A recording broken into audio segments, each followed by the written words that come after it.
डिग्र्या आणि 9 भाषा याचं ज्ञान असलेला जगातला प्रकांड पंडित, ज्यांचा पुतळा जगातला आदर्श विद्यार्थी म्हणून कोलंबिया विद्यापीठाच्या प्रवेशद्वारावर आहे, असे जगातले सर्वश्रेष्ठ विद्वान डॉक्टर बाबासाहेब आंबेडकर त्यांनी ठरवलं असतं तर त्यांना कुठलीही पोस्ट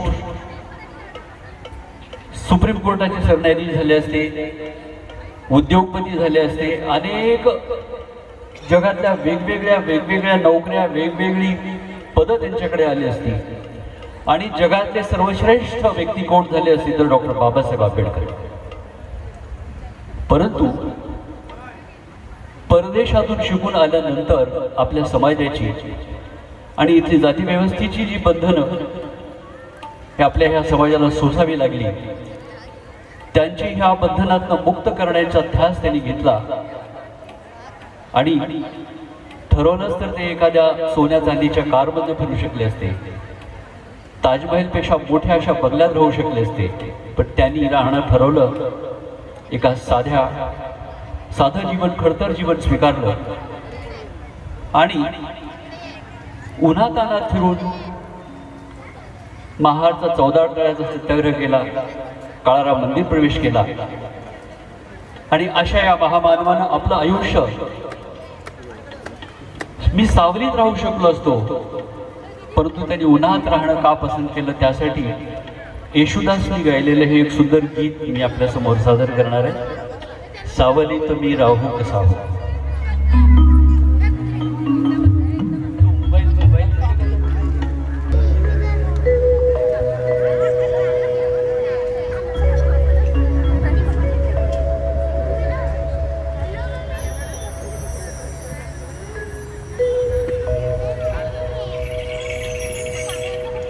सावलीत मी हो राहू कसा, सावलीत मी हो राहू कसा, वणव्यात स्वजन मी पाहू कसा,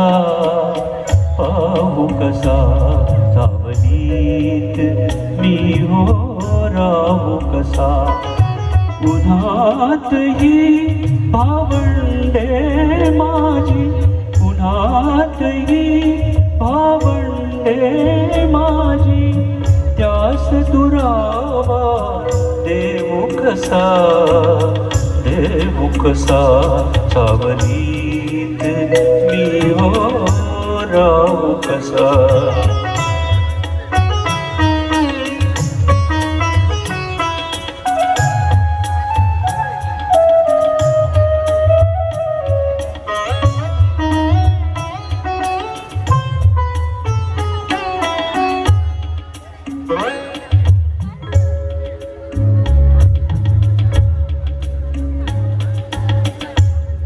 माणूस असुनी जगती कारे, जशी जलालीन गुरे वासरे,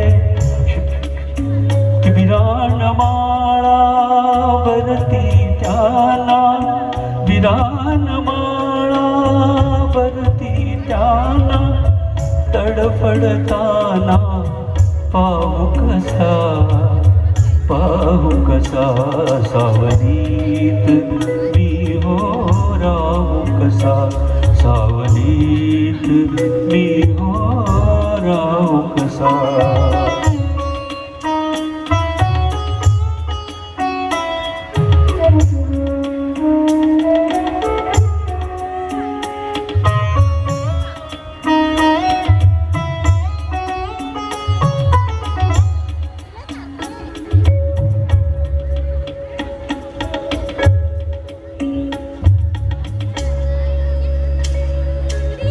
वस्त्राविणही उघडी अंगे,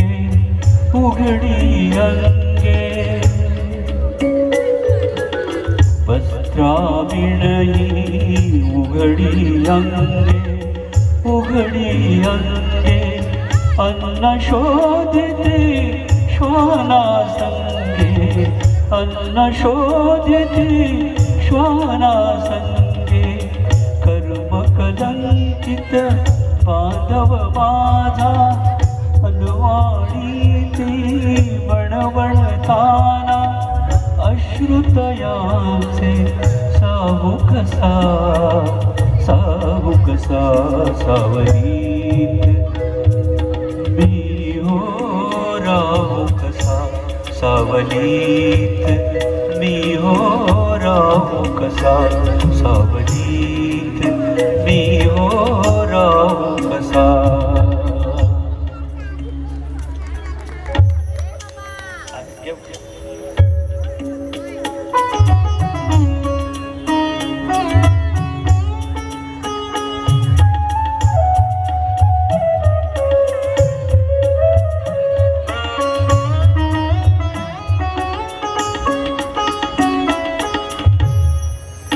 ध्यानाचाना गंधतयाना नित्यभोगिनी दुःखयातना कर्म कलंकित बांधव माझा कर्म कलंकित बांधव माझा दुःखातच मी ठेवू कसा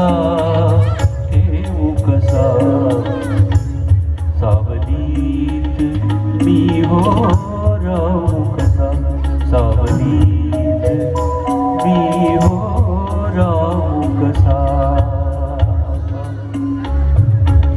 वणव्यात स्वजन मी पाहू कसा उन्हातही भावंडे माझी उन्हातही भावंडे माझी त्यास दुरावा देऊ कसा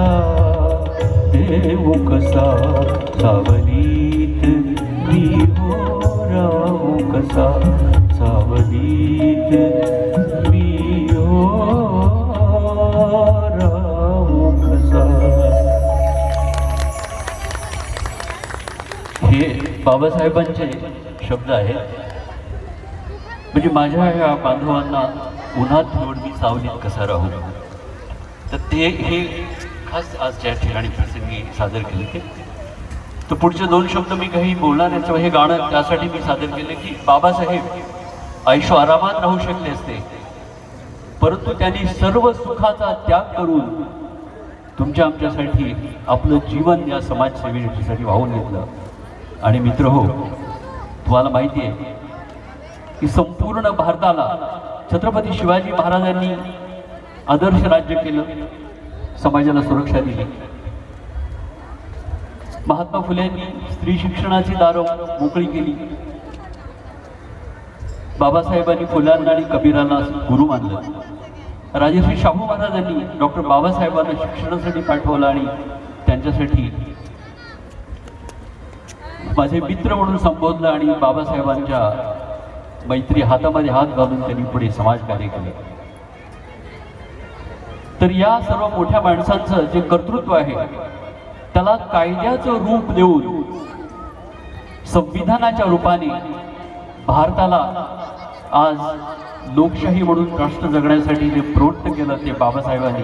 म्हणून त्यांच्यासाठी जोरदार टाळ्यांच्या कडकडाटाचा गजर व्हावा, कारण असा महामानव पुन्हा होणे नाही. काल परवा एक आपला तो हात झालाय ना, काय खरात अशोक खरातचं लफडं झालंय माहिती ना. हो. अशोक खरात नावाचा एक भोदू बाबा नगर आपला सिन्नरला तिथे मोठमोठे सर्व अर्ध मंत्रिमंडळ त्याच्या पायाशी लागलेलं आहे. त्या बायकांना तर तो काय त्याची गोंधळ आहे त्याचं तुम्ही जर बघाल ते 100 बायकांची त्याचे तर घोटाळ्याचं.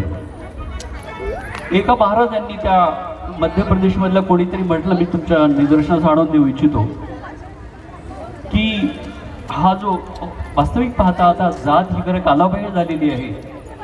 जातीला अनहिलेशन ऑफ कास्ट या माध्यमातून बाबासाहेबांनी त्याला तिलांजली दिलेली आहे. परंतु तरी सुद्धा त्या महाराजांनी काय म्हटलं की अशोक खरात, आता मी जातीचा उल्लेख करत नाही पण तो काय बोलला ते सांगतो मी.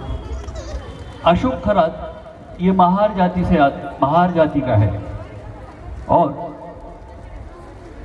बाबा साहेब जिस उस जाती से आते हैं. म्हणजे ह्या ठिकाणी जातीय आंदोलन पेटवण्याची आणि ह्या समाजाचे लोक कसे खालच्या पद्धतीचे हे दाखवण्यासाठी त्यांनी हा आरोप केला. तेव्हा आंबेडकर प्रेमी लोकांनी सिन्नरला जाऊन त्या कुठलं तरी गाव आहे ते तिथं जाऊन त्यांची जात कुठली ते शोधून काढली. तेव्हा कळलं की अशोक खरात हा मराठा जातीचा. आपल्याला कुठल्या जातीविषयी द्वेष नाही, पण ते तिथे काय झालं सांगतोय मी, कारण ह्या मुद्द्यावरनं मी एका विशिष्ट पॉईंटकडे वळणार आहे की जातीय विद्वेष पेटवण्यासाठी त्या महाराजांनी अशा प्रकारे ही असे षडयंत्र रचतात. तर जात ही काय आहे, तर जी जात नाही ती जात.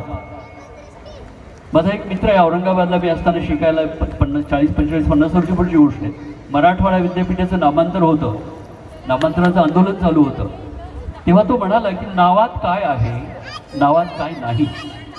नावात काय आहे, नावात काय नाही. नावात जात आहे, जातीत काय नाही. तेव्हा 45 वर्षापूर्वी मी एक कविता लिहिली होती. ती कविता तुम्हाला आता सादर करतो या ठिकाणी आणि आपली रजा घेणार आहे. जात या विषयावरची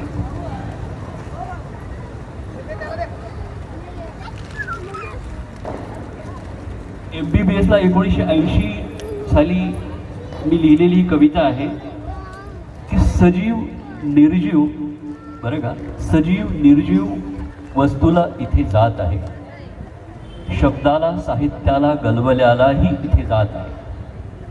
सजीव निर्जीव काल्पनिक वस्तूला इथे जात आहे, शब्दाला साहित्याला गलबल्यालाही इथे जात आहे. माणसाच्या रोगाला जात आहे, जगण्या मरण्याला जात आहे. माणसाच्या रोगाला जात आहे, जगण्या मरण्याला जात आहे. एवढंच काय म्हणतं बंधूंनो, सरणाला निस्मशान भूमीलाही या पवित्र भूमीत जात आहे. राजकारण, समाजकारण, गुन्हा, अन्याय, कायदा जिकडे तिकडे जातच जात, अगदी महासागरासारखी पसरलेली जात. सूर्य, चंद्र, तारे, फुले, फळे हे मला दिसतच नाहीत मुळी. सूर्य, चंद्र, तारे, फुले, फळे हे मला दिसतच नाहीत मुळी. जिकडे तिकडे पूर्ण विश्वात पसरलेली दिसते मला जातच जात, अगदी अनंतापर्यंत महासागरासारखी पसरलेली जात. खरंच सांगा पाहू देशवासियांनो, जात असते का? खरंच सांगा पाहू देशवासियांनो, जात असते का? मी तर म्हणेन जात जात नसते, माणसं माणसं नसतात. स्वार्थापोटी जगाचं स्वरूप ते बदलवत असतात. शिवाजी, शाहू, गांधी, नेहरू, फुले, आंबेडकर. शिवाजी, शाहू, गांधी, नेहरू, फुले, आंबेडकर इथं कोणाला दिसत नाहीत, समजत नाहीत, उमगत नाहीत. दिसते त्यांची जात, कारण या देशात माणूस जगत असतो, जगताना तो माणूस नसतो. या देशात माणूस जगत असतो, जगताना तो माणूस नसतो. साचेबद्ध जातीचा फक्त तो एक उमेदवार असतो. साचेबद्ध जातीचा फक्त तो एक उमेदवार असतो.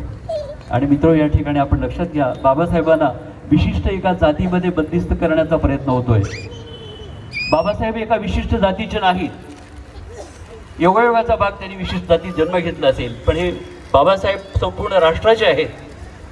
संपूर्ण राष्ट्राचा उद्धार करणारे ते महान सामाजिक आणि क्रांतिकारी असे पुरुष आहेत. त्यामुळे आपण ह्या अशा जातीच्या बंधनात अडकू नका. कारण आजकालचं जे सरकार आहे किंवा काय आहे त्याच्यावरती टीका तर करायची नाही आपल्याला, परंतु धर्माचा आणि जातीचाच वापर करून सर्व जिकडे तिकडे गोंधळ आहे. बाबासाहेबांचं संविधान धोक्यात येते की काय असं कधी कधी वाटतं. आज मला या ठिकाणी आनंद वाटतो या गोष्टीचा. काल परवा भालेराव आमचा गायकवाड आले होते माझ्याकडे इकडे हॉस्पिटलला, तेव्हा मी माझी काही छोटीशी वर्गणी दिली आहे ना. परंतु आज समाज जागृत होतोय. बाबासाहेबांच्या या निमित्ताने आपण काय घेतलं पाहिजे, तर विषम परिस्थितीत सुद्धा लढून आपला कसलाही आपण घेतलेले निर्णय, आपण घेतलेली शपथ ही वाया न जाऊ देता ती शेवटपर्यंत पुढे न्यावी आणि बाबासाहेबांना त्या निमित्ताने आज अभिवादन करावं आपण सर्वांनी. एवढं बोलून मी 2 शब्द संपवतो. जय हिंद, जय महाराष्ट्र. खूप खूप धन्यवाद. शब्द आहेत, जिथे ज्ञानाचा प्रकाश आहे तिथे अंधाराचा अंशही राहत नाही. जिथे ज्ञानाचा प्रकाश आहे तिथे अंधाराचा अंशही राहत नाही. जिथे बाबासाहेबांचे विचार आहेत तिथे अन्यायाला स्थान राहत नाही. नंगे को नंगा देखकर नंगा होना गांधीवाद कहलाता है. नंगे को नंगा देखकर नंगा होना गांधीवाद कहलाता है. नंगे को नंगा देखकर उसे सूट बूट पहनाना अम्बेडकरवाद लगता है, उसे आंबेडकर. वा वा, अभि खूपच छान. मला खूप आनंद झाला, म्हणजे मला हरवलेला एखादा माणूस अचानक सापडावा. कारण माझ्यावर प्रेम करणारे शेकडो लोक आहेत, पण मी ज्याच्यावर प्रेम करतो तो हा अमित आहे. खूप उत्कृष्ट सूत्रसंचालक आहे, माझा पेशंट आहे. याच्या डोळ्यावरती पण छोटंसं ऑपरेशन केलेलं आहे मी. हो, आणि मला आनंद या गोष्टीचा आहे. म्हणजे मी आत्ता म्हणणार होतो की जर ते डॉक्टर नसतं झाले तर 100% कलाकार म्हणून फुल टाईम प्रोफेशनमध्ये असते. इतकं उत्तम बोलतात, कविताही उत्तम करतात आणि गातातही उत्तम. मगाशी येशुदास यांनी गायलेलं गाणं बाबासाहेबांचं त्यांनी फार छान गायलं. पण मला असं वाटतं की एखाद्या कलावंताचा सत्कार त्यावेळेस डॉक्टर बाबासाहेबांच्या काळामध्ये त्यांचे विचार पोचवणाऱ्या अनेक साहित्यिकांचा, कवींचा सन्मान केला गेला. आणि डॉक्टर बाबासाहेब आंबेडकर म्हणाले होते की माझ्या 10 भाषणांपुढे गायकाचं एक गाणं आहे, असं म्हणून त्यांनी गायकांचा सन्मान केला. आणि गाण्यांच्या कार्यक्रमात निवेदन करणाऱ्या कलावंताचा सन्मान डॉक्टर शाहू रसाळ यांनी केला. जेव्हा मी माझ्या डोळ्याच्या ऑपरेशनसाठी गेलो होतो तेव्हा त्यांनी डिरेक्टली पूर्ण 50% हाफ ऑफ केली होती. आणि हे सहज शक्य नाही. कलावंतावर जो प्रेम करतो त्यालाच त्याची जाणीव असते. त्यामुळे रसाळ साहेबांसाठी आपण खरंच जोरदार टाळ्या वाजवल्या. खूप खूप धन्यवाद. Thank you sir, thank you sir. हां, चंद्रकांत गायकवाड यांच्या शुभ हस्ते, महेश गायकवाड यांच्या शुभ हस्ते डॉक्टर शाहू रसाळ यांचा सन्मान इथं संपन्न होतोय. आपण जोरदार टाळ्या वाजवून त्यांचं अभिनंदन करूयात. त्यांनी खूप छान गाणंही गायलं, कविताही सादर केली आणि आपलं मतही व्यक्त केलं. अलीकडच्या काळामध्ये माणसाला जागरूक होणं फार गरजेचं आहे आणि या भीमजयंतीच्या कार्यक्रमातून प्रत्येकाला जागरूक करण्याचा आम्ही प्रयत्न करीत आहोत.